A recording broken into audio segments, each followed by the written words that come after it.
E, a history of discernment. Approvest the things that are more excellent. And because the Jews knew the will of God, they could identify the things which were contrary to God's will or sin.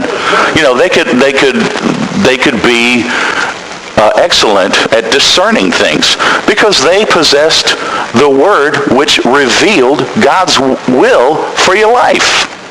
So they had a history of discernment. F, a heritage of instruction. In Zechariah in the Old Testament, Zechariah chapter 8, verse number 23. Thus saith the Lord of hosts, in those days it shall come to pass that 10 men shall take hold out of all languages of the nations, even shall take hold of the skirt of him that is a Jew, saying, we will go with you, for we have heard that God is with you. The reputations of the Jews preceded them. People began to realize that they had that special relationship with God. And when they needed answers, the people that they turned to often were the Jews. So with such an awesome pedigree, you'd think everything was going to be wonderful, right? Let's continue at point number 2. The profession of the Hebrews. Look at verses 19 and 20 there in the 2nd chapter.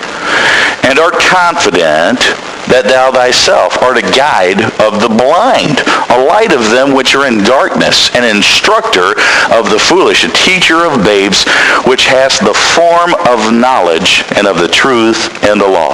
In these verses, Paul mentions 5 ways that the Jews were running around, breaking their arms, patting each other on the back because they were so good. There were 5 things that he mentions here.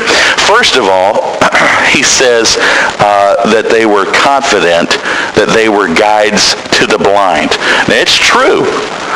The people of the day, if they really were interested in spiritual things, somewhere down the line that the Jews are going to come into the discussion because they are the possessors of the law.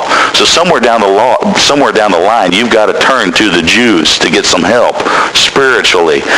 And so they thought of themselves as leaders or guides, of the blind.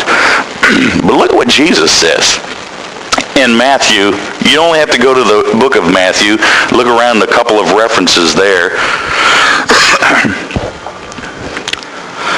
Verse number 13 through 15 of chapter 13, book of Matthew. Therefore speak I to them in parables, because they see not, and hearing, they hear not, neither do they understand. And in them is fulfilled the prophecy of Isaiah, which saith, by hearing ye shall hear and shall not understand, and seeing ye shall see and shall not perceive.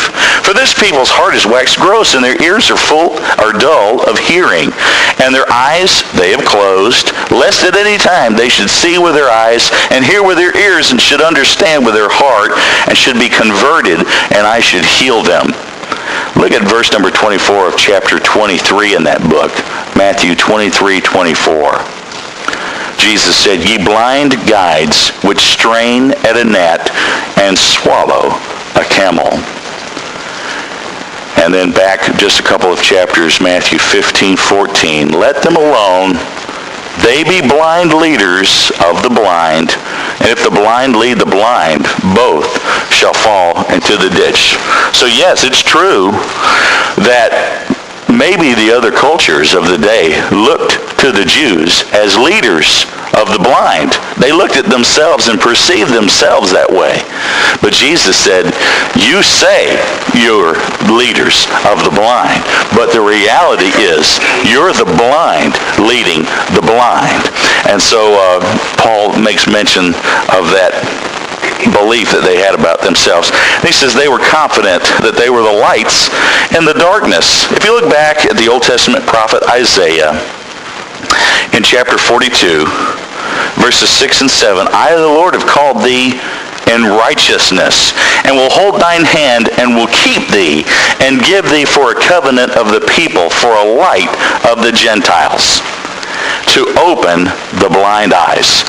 Again, that's the calling of God. We said, that God placed that calling upon the Jews and said, you are going to bless the nations of the earth. The whole earth is going to be blessed by me through the proper response should just be complete humility.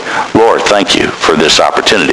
Well, anyway, Isaiah references that and says, yes, you are supposed to be lights in the darkness. And the world did turn to the Jews, but too often it was the religious Jews, the ones who insisted that Gentiles had to not only become Jews, but practice the legalistic, ritualistic, works-oriented standard that they believed in.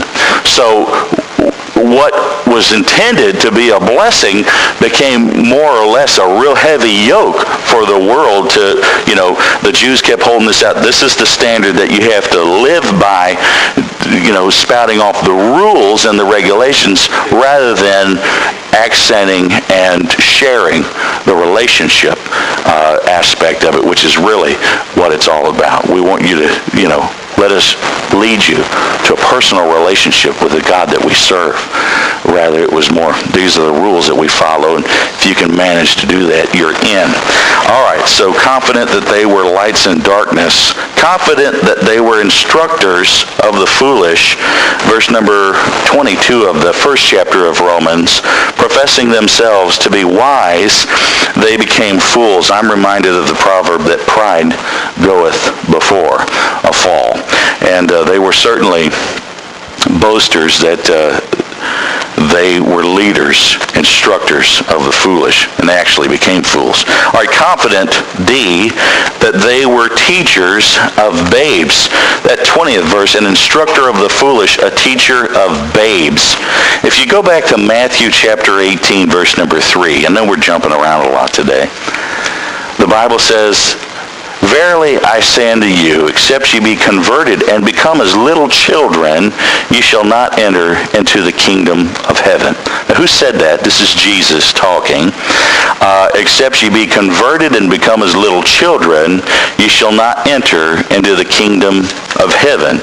Now, I've always read this verse to mean that you have to come to the Lord with the innocent faith of a child. But consider this also. How are you appealing to that innocent faith when you interact with other people? If saving faith comes to those with childlike innocence, what am I doing to cultivate that in those that are around me? In other words, if I came to the Lord because I had childlike faith, Jesus said so himself that except they come as one of these little children. He sort of it's required of us that we have an innocent faith, not one that's so skeptical or cynical in our belief. In other words, we just have to accept things like a child accept things. What am I doing in my life that is going to help get somebody else to that point in their life? A lot of times, when I share somebody, my faith with them, and I say, I'm a Christian, and I'm concerned about you, and I want you to be saved. One of the biggest resistances that I run into is this argument. Well, you kind of sounds good. I kind of agree with what you're saying. But, this guy over here, he says he believes like you. And, I just can't swallow that. His testimony is ruining it for me. He's cynical. So now the childlike faith, that innocent faith that he has been replaced with cynicism because of somebody else's hypocrisy. That's a load, I'm sorry, but that's a load that we got to carry.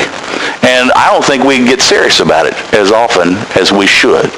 We're not guarding our testimony as closely as we should.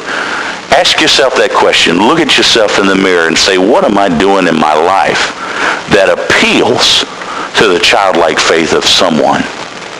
And then really look at yourself closely and say, is it more true that I am creating cynics among unbelievers?